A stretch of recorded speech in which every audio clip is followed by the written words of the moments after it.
नाज़रीन आदाब, आज की ताज़ा खबर के साथ आप सबसे रूबरू हूँ मैं हिना जुबैर। और आज की ताज़ा खबर में सबसे पहले खबर रहेगी महाराष्ट्र के सियासी बहरान के ताल्लुक से। आज एक बार फिर शरद पवार और उद्धव ठाकरे की अहम मीटिंग हो सकती है। मुंबई में शिवसेना के नेशनल एग्जीक्यूटिव की मीटिंग होना है। आदित्य ठाकरे आज शाम एक जलसे से भी खिताब करने वाले हैं, जिसमें आदित्य ठाकरे अवाम से शिवसेना और ठाकरे खानदान की साख बचाने की अपील करेंगे। उसके बाद महाराष्ट्र में बीजेपी की जानिब से हुकूमत साजी की जानिब धीरे धीरे कदम बढ़ाने के ताल्लुक से भी अहम खबर है। देवेंद्र फडणवीस और आरपीआई सदर रामदास अठावले के दरमियान आज एक अहम मीटिंग होना है। सुबह 11 बजे ये मीटिंग मुनक्किद की जाएगी। इसके हवाले से भी हम आपको तमाम तर अपडेट देंगे। फिर उसके बाद महाराष्ट्र में शिवसेना के बागी अरकान असेंबली पर कार्रवाई से मुताल्लिक खबर पर भी हमारी नजर बनी हुई है। असेंबली के डिप्टी स्पीकर नरहरी जिरवाल शिवसेना के 16 बागी अरकान को आज नोटिस जारी कर सकते हैं। उन्हें जवाब देने के लिए पीर तक का वक्त दिया जा सकता है। जराये के मुताबिक बागी अरकान असेंबली को जाती तौर पर हाजिर रहने के लिए कहा जा सकता है। इसके बाद बात होगी तौहीन रिसालत के इल्जाम का सामना कर रही बीजेपी की साबिक तर्जुमान नुपुर शर्मा पर कार्रवाई के ताल्लुक से। जी हां, नुपुर शर्मा के पैगंबर इस्लाम के बारे में काबिल एतराज रिमार्क्स पर तनाज़ा अभी खत्म नहीं हुआ है। 20 जून को मगरबी बंगाल असेंबली में नुपुर शर्मा के खिलाफ मजम्मती तहरीक मंजूर किए जाने के बाद अब कोलकाता पुलिस ने उन्हें तलब किया है। आज उन्हें पेश होने के लिए भी कहा गया है। और उसके बाद हम बात करेंगे आसाम में सैलाब की तबाहकारियों के मुतालिक। जी हां, आसाम के कई अजला में नदियों का पानी खतरे के निशान से ऊपर ही बह रहा है। सैलाब से 45 लाख से ज्यादा लोग मुतासिर हैं। गुज़िश्ता 24 घंटों में 10 लोगों की जान जाने की खबर है। इस साल आसाम में सैलाब और लैंडस्लाइडिंग से इस तरह मरने वालों की तादाद 117 तक जा पहुंची है। आखिर में बात करेंगे कर्नाटक के बेलगावी में पेश आए एक सनसनीखेज वाकये की। बेलगावी के मुद्दालगी टाउन के ड्रेनेज से 7 जेनिन मिले हैं। मुद्दालगी पुलिस स्टेशन में मुकदमा दर्ज कर लिया गया है। जिला सेहत ऑफिसर के मुताबिक इन 5 माह के जेनिन की जिन्स की जांच की गई है। ये खबरें, कुछ और खबरें आज की ताजा खबर में।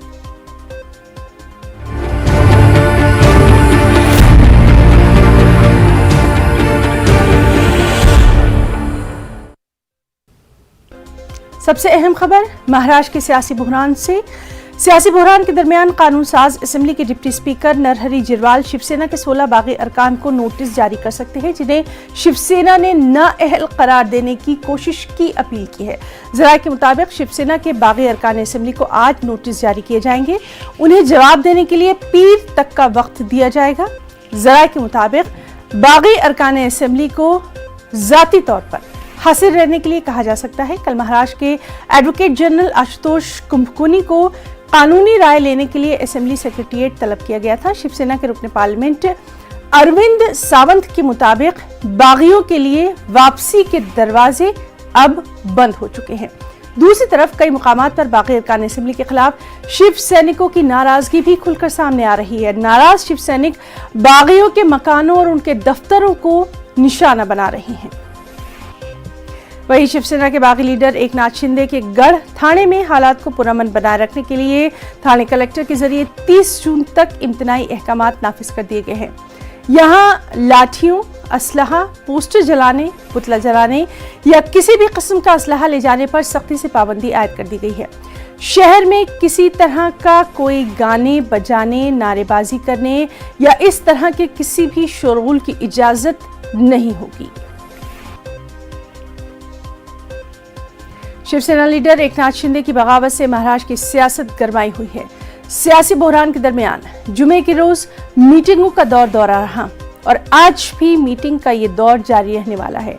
आज एक बार फिर शरद पवार और उद्धव ठाकरे की मीटिंग हो सकती है। मुंबई में शिवसेना के नेशनल एग्जीक्यूटिव की मीटिंग होगी। शिवसेना की नेशनल एग्जीक्यूटिव की ये मीटिंग आज दोपहर 1 बजे शिवसेना भवन में होना है।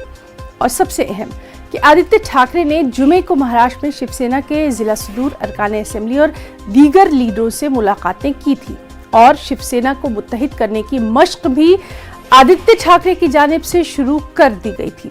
इसी सिलसिले की कड़ी के तौर पर आज शाम एक जलसे में शामिल होकर आदित्य ठाकरे अवाम और शिवसेना ठाकरे खानदान की साख बचाने की अपील करते नजर आएंगे। बीजेपी की अगर बात करें तो बीजेपी भी हुकूमत साजी को लेकर बड़ी ही खामोशी से इत्तेहादियों को एकजुट करने में मसरूफ है। बीजेपी लीडर और महाराष्ट्र के साबिक वज़ीर-ए-आला देवेंद्र फडणवीस और आरपीआई सदर रामदास अठावले के दरमियान अहम मीटिंग होना है। सुबह 11 बजे महाराष्ट्र में जारी सियासी हलचल के हवाले से इस मीटिंग का मुनक्किद होना है। फिलहाल इस मीटिंग को बीजेपी और उनके इत्तेहादियों की मीटिंग के तौर पर देखा जा रहा है। मुंबई का रुख करेंगे, हमारे साथ मौजूद हैं हमारे साथी वसीम अंसारी। वसीम, लगातार हम देख रहे हैं कि महाराष्ट्र में मीटिंगों का दौरा है, आज भी कई अहम मीटिंग होने वाली है।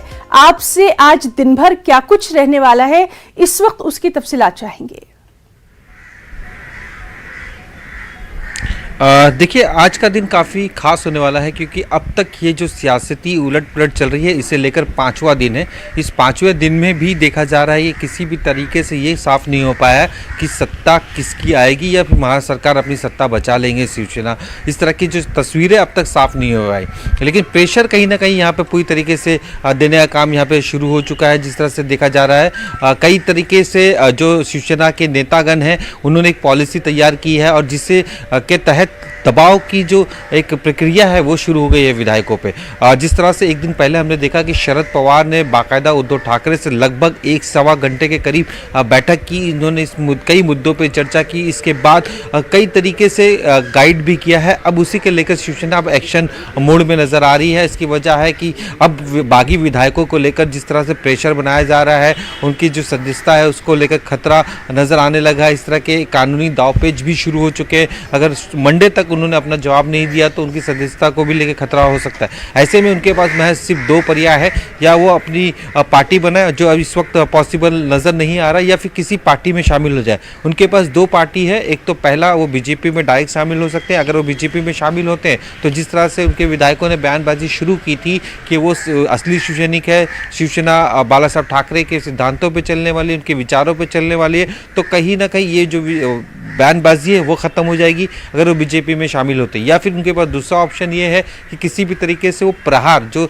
बच्चू कडू उनके समर्थन में है, उनकी पार्टी है प्रहार, वहाँ पे शामिल हो जाए। उसके बाद वो किसी तरह का कोई अलायंस करे। तो 2 विषय बाकी है। लेकिन कानूनी दावपेच शुरू होने के बाद अब ये सारी निगाहें लोगों की राजभवन पर और विधान भवन पर। डिप्टी स्पीकर किस तरह से फैसला करते हैं, क्या उन्हें बोलने का मौका देते हैं, या फिर मंडे तक अगर नहीं आते तो किस तरह की कार्रवाई की जाती है, या फिर शिंदे गुट की तरफ से सरकार के खिलाफ नो कॉन्फिडेंस का एक लेटर वहाँ पे दिया जाता है, वहाँ पे लेकर अपनी जो बातें रख सकते हैं। ये 2-3 काफ़ी अहम बातें हैं। लेकिन शिवसेना इस वक्त ये चाहती है कि जो भी उनके साथ जो बड़े अधिकारी कार्यकर्ता है, जो पदाधिकारी है, वो उनके साथ जुड़े रहे, एकजुट हो और लगातार वो कमियां बताने की कोशिश करे। जिस तरह से उद्धव ठाकरे ने कल अपनी स्पीच में कहा कि लोगों को तकलीफ है कि मैंने अपने बेटे को मंत्री बनाया, लेकिन वहीं पर एकनाथ शिंदे से भी पूछा मैंने आपके बेटे शशिकांत को भी MLA MP बनाया, तो उसे लेकर कोई बातें क्यों नहीं करता। कई तरह के ऑफर्स दिए गए थे। आप लोगों ने कई बार बीजेपी ने क्या किया देखा गया था, हिंदुत्व को बांटने की कोशिश और शिवसेना को खत्म करने की कोशिश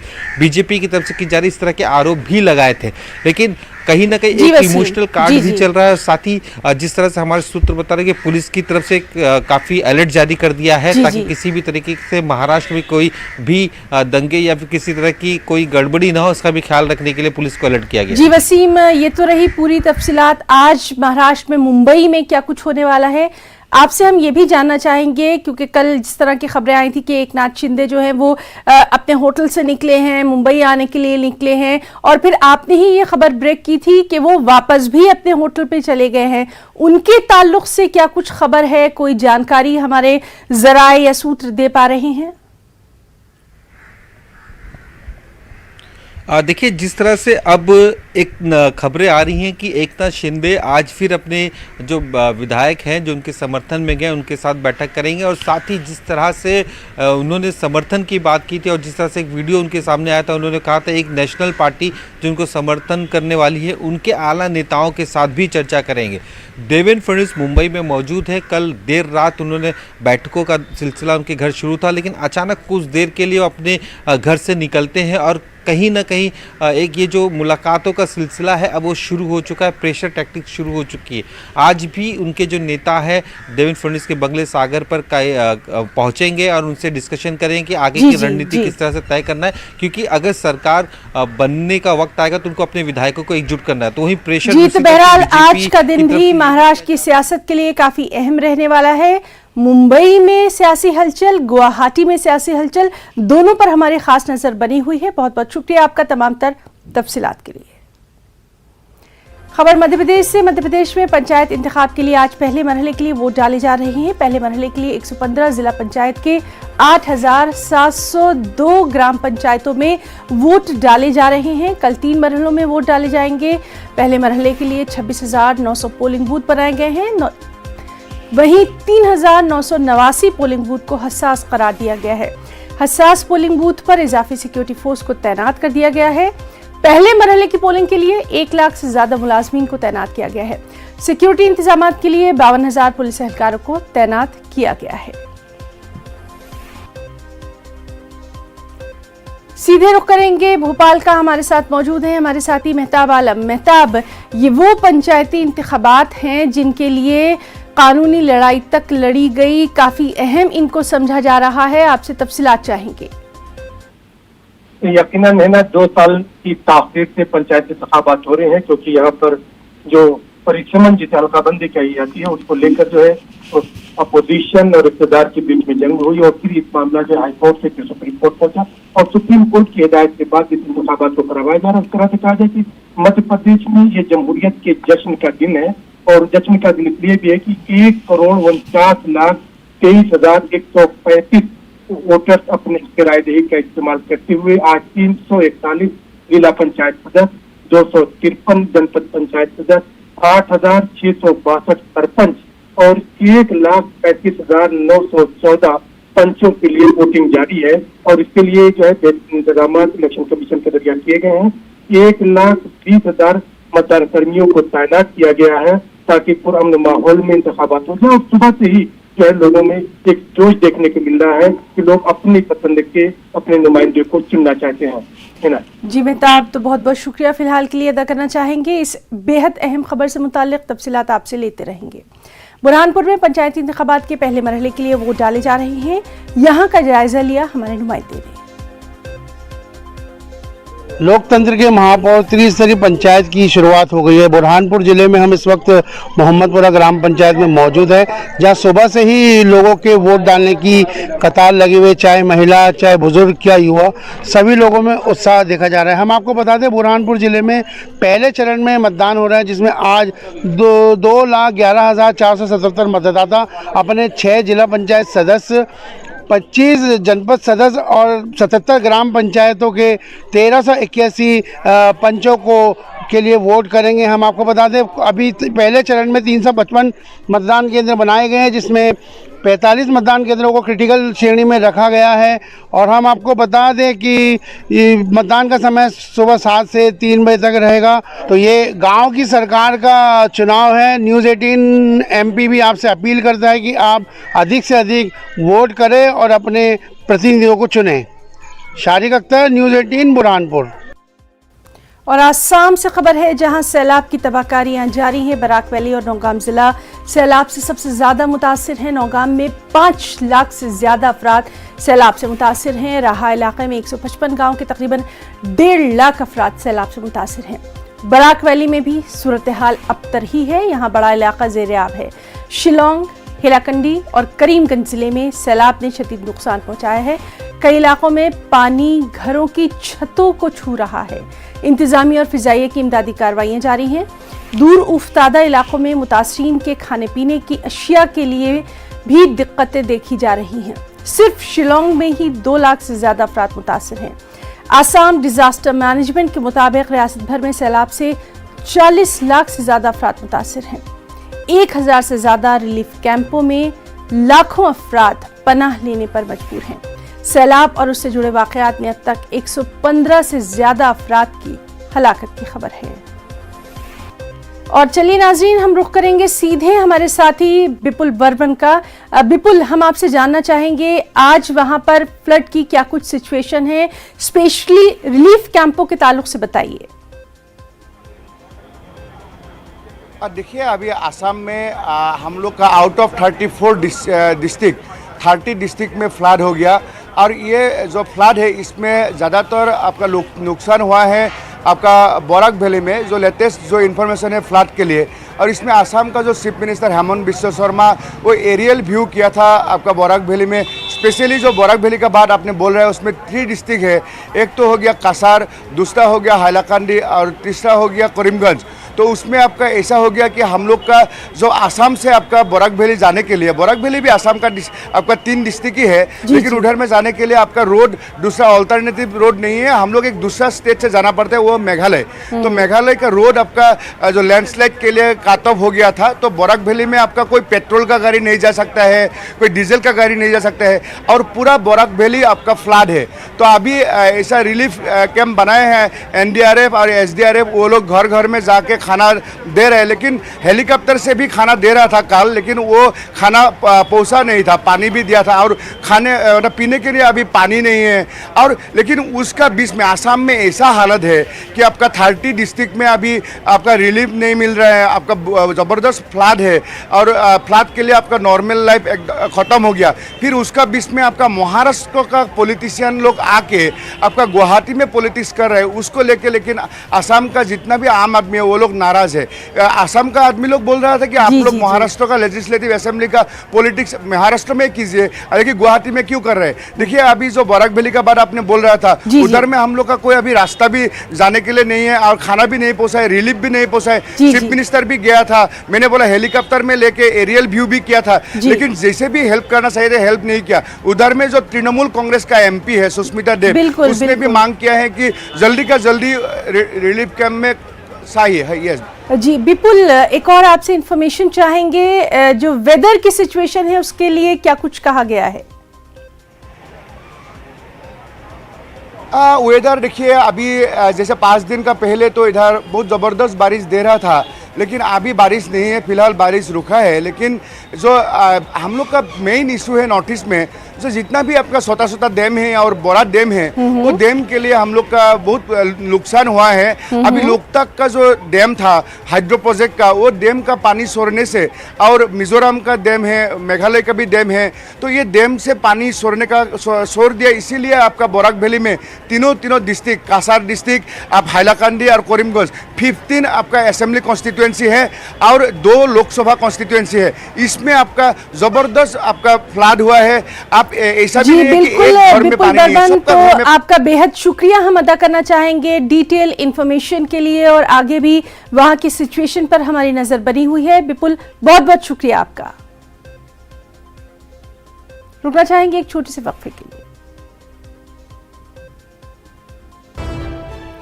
इस वक्त की एक अहम खबर आपको दे दें, बैनुल-अक़वामी अहम खबर नॉर्वे से। नॉर्वे के एक क्लब में फायरिंग की इत्तला है, और अभी तक की खबरों के मुताबिक फायरिंग में 2 अफराद की हलाकत हुई है, 14 जख्मी बताए जा रहे हैं। इन जख्मियों में से कुछ की हालत नाजुक बताई जा रही है। तो अहम खबर नॉर्वे से, जहां के क्लब में फायरिंग की इत्तला है। अभी तक की इत्तलात के मुताबिक 2 अफराद की हलाकत की खबर है, 14 जख्मी हैं। जख्मियों में से भी कुछ की हालत नाजुक बताई जा रही है। तो लगातार इस तरह के वाक़यात हम देख रहे हैं, और अमेरिका में भी इस तरह के वाक़यात देखे, और अब नॉर्वे से ये अहम खबर है जहां पर एक क्लब में फायरिंग की इत्तला है। तफसीलात पर नज़र बनी हुई है, और अभी तक की जो जानकारी है उसके मुताबिक नॉर्वे में क्लब में हुई फायरिंग में 2 अफराद की हलाकत की खबर है, 14 जख्मी बताए जा रहे हैं। जख्मियों में से भी कई की हालत नाजुक बताई गई है।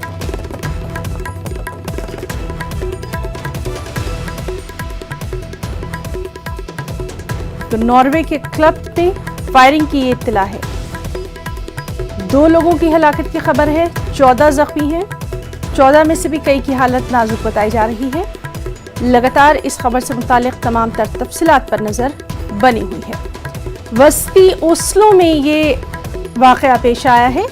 एक और जानकारी आपको दे दें कि वस्ती ओस्लो में ये वाकया पेश आया है। तस्वीरों में आप देख सकते हैं नॉर्वे के क्लब में फायरिंग की इत्तला, उसके बाद वहां पर सिक्योरिटी को लेकर क्या कुछ सूरत हाल है,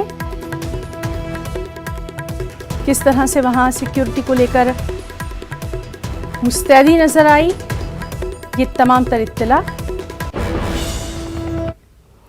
कर्नाटक से खबर है, कर्नाटक के बेलगावी में बोतलों में बंद 7 जनिन बरामद किए गए हैं। ये 7 जनिन मुदालगी कस्बे के नाले से बरामद किए गए हैं। डिस्ट्रिक्ट हेल्थ ऑफिसर के मुताबिक ये जनिन 5 माह के करीब के हैं। इनकी जिन्स की जांच की गई है। पुलिस ने मुकदमा दर्ज करके तहकीकात शुरू कर दी है। रऊफ हल्लूर, रऊफ आपसे जानना चाहेंगे, बेहद अहम ये मामला है, क्या कुछ है इसकी तफसीलात? जी देखिए, बेहद अफसोस की बात है कि जिन्स का पता लगाने के लिए मां के पेट में ही 7 बच्चों का कत्ल हुआ है।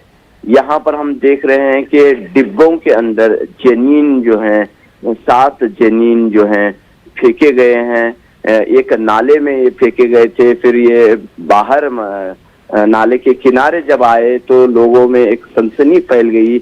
ये वाकया जो है बेलगाम जिले के मुडलगी शहर में पेश आया है और इसके बाद जैसे ही ये 7 जनीन के डिब्बे जो है बाहर आए तो लोगों में एक तरह से सनसनी और तशवीश का माहौल देखने को मिला। इसके बाद जो है जिला इंतजामिया हरकत में आ गई है और यहाँ के district health officer doctor Mahesh के मुताबिक ये जो है अलग अलग वक्त पर जिन्स का पता लगाने के लिए ये वाकयात हुए हैं और इस सिलसिले में मजीद जांच की जरूरत है कि इस तरह के मामला जो हैं ये नए नहीं हैं, वक्त वक्त पर पेश आया करते हैं, लेकिन इस मर्तबा जो है एक साथ 7 जनीन का मिलना तशवीश की बात है कि किस तरह जो है जो एक जुर्म है, एक जिन्स का पता लगाना है और इनकी उम्र जो है 5 महीने की है, 4 से 5 महीने की। रऊफ आपसे ये भी जानना चाहेंगे, आसपास के जो इस तरह के क्लिनिक्स होते हैं उसके बारे में तो पुलिस को पता होता है,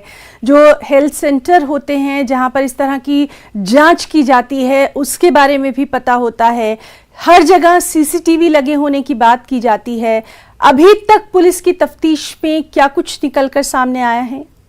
जी, इस मामले में जो है एक टीम बनाई गई है खुसूसी तौर पर जांच के लिए और जांच के जरिए ये पता लगाने की कोशिश की जा रही है कि ये किन अस्पताल या क्लिनिक के जरिए ये वाकयात पेश आए हैं। बहरहाल इस पर पूरे मामले पर जो है ये बात वाज़ह हो रही है कि बेलगाम जिले के अंदर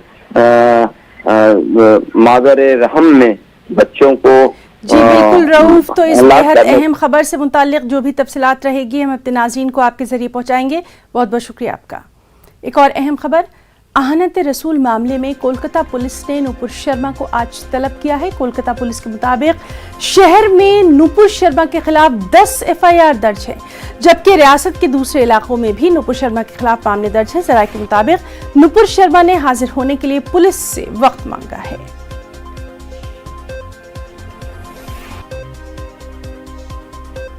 अहम बैनुल अक़वामी खबर, अमेरिका में गन कल्चर पर काबू पाने के लिए अमेरिकी कांग्रेस के ऐवान ज़ीरी में सेफर कम्युनिटीज एक्ट को मंजूरी मिल गई है। ऐवान के नुमाइंदगान की अक्सरियत ने गन तशद्दुद के कानून में तब्दीली लाने की तायद की है। ऐवान के कुल 435 नुमाइंदगान में से 234 नुमाइंदों ने नए कानून की तायद की है। अमेरिका में गन कल्चर के बढ़ते हुए रुझान को ख़त्म करने के लिए सेफर कम्युनिटीज एक्ट को ऐवान नुमाइंदगान में पेश किया गया, जिसको अक्सरियत की तायद के साथ मंजूरी हासिल हुई। वाज़ेह है कि रवां साल अमेरिका में 200 से ज़्यादा अवामी मुकामात पर फायरिंग के वाक़यात पेश आए हैं।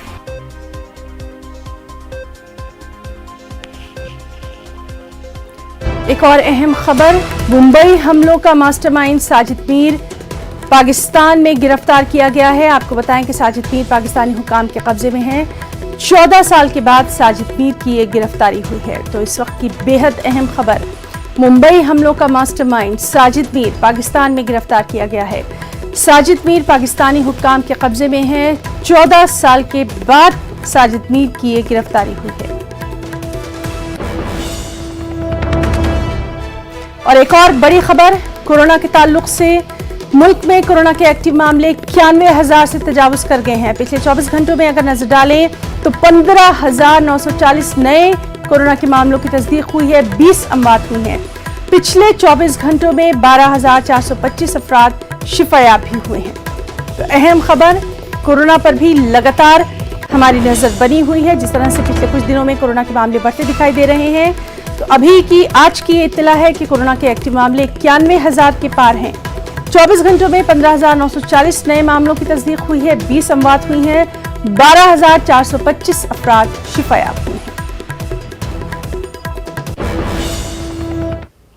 तो आज की ताज़ा खबर में फिलहाल इतना ही। हमारी पूरी टीम को दें इजाज़त। आदाब।